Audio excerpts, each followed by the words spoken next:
বাংলাদেশ এবং ভারতের মধ্যে কিছুদিন আগে আমরা যে সম্পর্ক দেখেছিলাম, খুবই খারাপ একটা সম্পর্ক ছিল। কিন্তু বর্তমান পরিস্থিতিতে যদি দেখতে পারি, তারেক রহমানের আসার পরে কিন্তু সম্পর্ক অনেক ভালো হয়ে গিয়েছে, সেটা আমরা লক্ষ্য করছি কিছুদিন যাবত। কিন্তু এই সম্পর্কটা কি স্বার্থের জন্য হয়েছে, সেটা নিয়ে একটা প্রশ্ন হয়ে রইল। কিন্তু একটা দেশ আরেকটা দেশের সাথে সম্পর্ক রাখে স্বার্থ নিয়ে। স্বার্থ ছাড়া কখনোই একটা দেশ আরেকটা দেশের সাথে সম্পর্ক রাখে না, সেটাই স্বাভাবিক।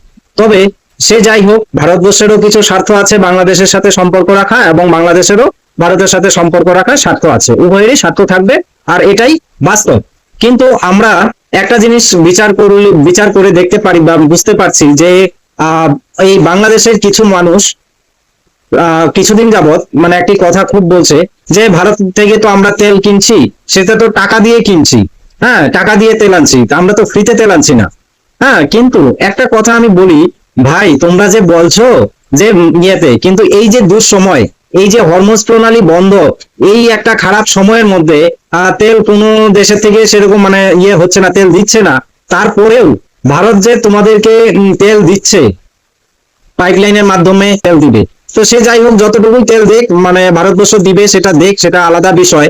কিন্তু আহ এই দুঃসময়ে কিন্তু এই ভারতেই কিন্তু তোমাদের পাশে রইলো, কথাটা মনে রাখবে। কিছুদিন আগে তোমরা কি বলছিলে, দিল্লি না ঢাকা এসে পড়েছিলে, আরো কত কিছু ভারত ভারত দখল করবে, ভারতের করবে, আরো কত সেভেন সিস্টার দখল করবে। তারা এখন কোথায়? আমার কথা হচ্ছে, তারা এখন কোথায়? তারা কি এখন দেখতে পাচ্ছে না যে আমি তো এর আগেও একদিন বলেছিলাম যে দুঃসময়ে কিন্তু ভারতই পাশে থাকবে। ওই বাইরের দেশ এসে তোমার দুঃসময়ে কখনোই কাছে থাকবে না। দুঃসময়ে কিন্তু ভারতেই পাশে দেবে, পাশের পাড়া প্রতিবেশী যারা থাকে তারাই কিন্তু দুঃসময়ে পাশে থাকে, যে কোনো মানুষের ক্ষেত্রেই হোক। কিন্তু এই বাইরের থেকে কোথায়? চীন না তোমাদের এত প্রিয়, পাকিস্তান এত প্রিয়, কই এই দুঃসময়ের সময় তো কেউ তো তেল দিল না, কোনো কিছুই দিল না। কেন চীন থেকে তেল কিনে আনলে না? বা পাকিস্তান থেকে তেল কিনে আনলে না? কেন দিল না? তো কাজেই এর জন্যই যে, হ্যাঁ, ভারতে বাংলাদেশের সব মানে মোটামুটি চার দিক দিয়ে প্রায় 3 ভাগ অংশই কিন্তু ভারতের দিক দিয়ে কিন্তু আবিষ্ট, ভারতের দ্বারা কিন্তু ইয়েতে আছে। তো কাজে সেই মুহূর্তে তো তোমাদের এই মানে সাধারণ নলেজে যেটা আসে, সেটা হলো ভারতবর্ষের কাছ থেকেই তোমাদের সবকিছু করতে হবে। ভারতবর্ষ প্রতিবেশী, তো প্রতিবেশীর কাছ থেকেই তো নিতে হবে সবকিছু। আগে সবার আগে কিন্তু প্রায়োরিটিটা মানে থাকবেই হলো তোমাদের একটা মানে যে কোনো দেশের বা যে কোনো হোক। আমি আমার যেমন মনে করো, আমার বাড়ি আছে, আমার বাড়ির পাশে যে পাশের বাড়ির থেকে আমার এখন হঠাৎ করে কিছু দরকার করলো, তো আমার পাশের বাড়ির দেশে যে পাশের বাড়িতে যে মানে বাড়ি আছে, সেই বাড়ি থেকেই তো আমি আগে দেখবো যে আমার এই বাড়ি থেকে আমার আনা যায় নাকি। মনে করো আমার এখন বিদ্যুৎ নেই, আমি নতুন বাড়ি করছি, তো আমার নতুন বাড়ি নেই, বাড়ি করছি, সেই বিদ্যুৎটা কি আমার ওই পাড়া আমার যে আত্মীয় স্বজনরা আছে তারা দিবে? তারা দিবে না। ওই বাড়িটা বানাতে গেলে তো বিদ্যুতের দরকার আছে, বিদ্যুতের তো সাথে সাথে দিবে না, লাইনটার সাথে সাথে সংযোগ হবে না। তো সেই ক্ষেত্রে আমার কিন্তু পাড়া প্রতিবেশীর কাছ থেকেই কিন্তু লাইনটা হাওলাত করে নিয়ে তারপরে আমার চালাতে হবে, হাওলাত করে হোক আর টাকা দিয়েই হোক। ঠিক আছে? তো ঠিক সেরকমই তো এখানেও কিন্তু বর্তমান যে সিচুয়েশন, বাংলাদেশে যে একটা জ্বালানি সংকট, ডিজেলের যে তেলের যে একটা সংকট বা গ্যাসের সংকট চলছে, তো সেটা কিন্তু একমাত্র তোমাদের প্রতিবেশী রাষ্ট্র হিসেবে ভারতবর্ষই কিন্তু এই সমস্যার সমাধান করবে। আর যে কোনো ক্ষেত্রেই হোক, ভারতবর্ষ কাছে আসতেই হবে, আসলে এখানেই সমস্যার সমাধান আছে। ভারতবর্ষ বিশ্বের প্রত্যেকটা দেশের সাথে তাদের সমস্যা সমাধান করে দেয়, পাশে থাকে। তো বাংলাদেশের এত কাছে, তো তার কেন সমস্যার সমাধান করতে পারবে না? পারবে। ভারতের মানে খারাপ যদিও তেল হরমুজ প্রণালী দিয়ে আসছে না, ক্রুড অয়েলের সমস্যা ছিল, তা সত্ত্বেও কিন্তু ভারতবর্ষ কিন্তু বাংলাদেশ যখন বলেছে তখন কিন্তু তারপরও তেল পাঠাচ্ছে। তো এটাই হলো মানে প্রতিবেশী রাষ্ট্র এবং বন্ধুত্ব বা যেটাই বলো তোমরা, এটাই কিন্তু মানে এই জিনিসটাকেই মেনে নিতে হবে, এটাই বাস্তব। বাস্তবটাকে অস্বীকার করলে চলবে না। মানে অবাস্তব মানে আবেগে আবেগে কোনো কিছুই চলে না, আবেগ দিয়ে চলে না, বাস্তব দিয়ে বিচার করবে। আবেগ আবেগ পাকিস্তান করলো না, আবেগের দ্বারা পাকিস্তান থেকে আনতে পারছো তেল? চীনের থেকে চীনের সাথে আবেগ দেখাও। চীন কিন্তু আবেগ না, বাংলাদেশের বন্ধু। বন্ধু এখন কে দেখে নাও, এই দুঃসময়ের সময় কে তোমার পাশে থাকে, কে তোমার বন্ধু, সেটাই হলো আসল পরিচয়।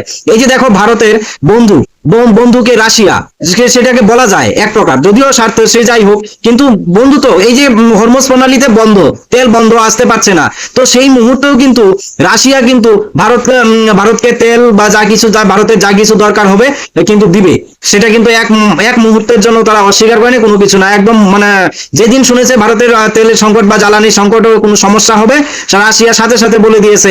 আমেরিকাও বলেনি, আমেরিকাও মানে এসে রাশিয়া বলেছিল যে ভারতের যদি 100% মানে যতটুকু তেলের দরকার আমরা দিব, তার জন্য অন্য দেশে যেই জাহাজগুলি পাঠিয়েছিল সেই জাহাজগুলোকে কিন্তু ভারতের দিকে নিয়ে মুভ করে নিয়ে এসেছে এ কিন্তু রাশিয়া বলে দিয়েছে যে না, ভারতে শুধু এখন পারমিশন দিলেই ভারতে তেল ঢুকে যাবে, তো অন্য দেশে আমরা পাঠাবো না, আমাদের তেল কিন্তু এখানেই ঢুকে যাবে। কাজেই এই জায়গায় থেকে বিচার করো যে রাশিয়া তো আর ফ্রিতে দিবে না, কিন্তু এই দুঃসময়ের সময় যেমন রাশিয়া পাশে ছিল, ঠিক তেমনই ভারতবর্ষও কিন্তু বাংলাদেশের এই দুঃসময়ের সময় কিন্তু পাশে রইল। তো কাজেই এই জায়গায় ভারত বিদ্বেষী নয়, ভারতকে বন্ধুর মতন আমরা সবাই প্রতিবেশী রাষ্ট্র পাশাপাশি ভাবে একসাথে থাকবো, আমরা মিলেমিশে থাকবো, এখানে কোনো হিংসা বিদ্বেষ থাকবে না। হ্যাঁ, স্বার্থ অবশ্যই থাকবে, একটা দেশ আরেকটা দেশের সাথে স্বার্থ ছাড়া বন্ধুত্ব করবে না, এটাই বাস্তব, কিন্তু কেউ বিদ্বেষ করবে না। এই যে ভারত বিদ্বেষী মনোভাবগুলোর থেকে দূরে হটো, এটা হলো পরিষ্কার কথা।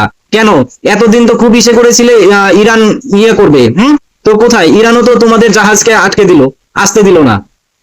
বাংলার যাত্রা যে একটি জাহাজ আছে, সেই জাহাজটিকে কেন আটকে দিল ইরান? তো কাজেই কেউ করো মানে কখনোই কিন্তু এটা মানে যে কোনো রাষ্ট্রই হোক, সেই রাষ্ট্র কিন্তু মানে মানে আবেগ দিয়ে চলে না। যে ধর্মীয় কারণে, যে ধর্মের জন্য যে দোহাই দিয়ে যেটা কথা বলো, সেই আবেগ দিয়ে তো কোথায় মিসাইল তো গিয়ে পড়ছিল, বাংলার যাত্রা যে জাহাজ আছে ওই জাহাজের পাশাপাশি পড়ছিল, তো অল্পের জন্য ক্রু মেম্বার বা যারা ছিল তারা 31 জন ওই জাহাজে ছিল, তো মানে কর্মী ছিল ওখানে, তো তাদের তো এই যে প্রাণ সংশয় হয়ে যেত, যদিও মানে তখন তারা জাহাজটিকে আবার পিছিয়ে নিয়ে যায়, তার পরবর্তীতে কূটনৈতিক ভাবে আলোচনা চলছে।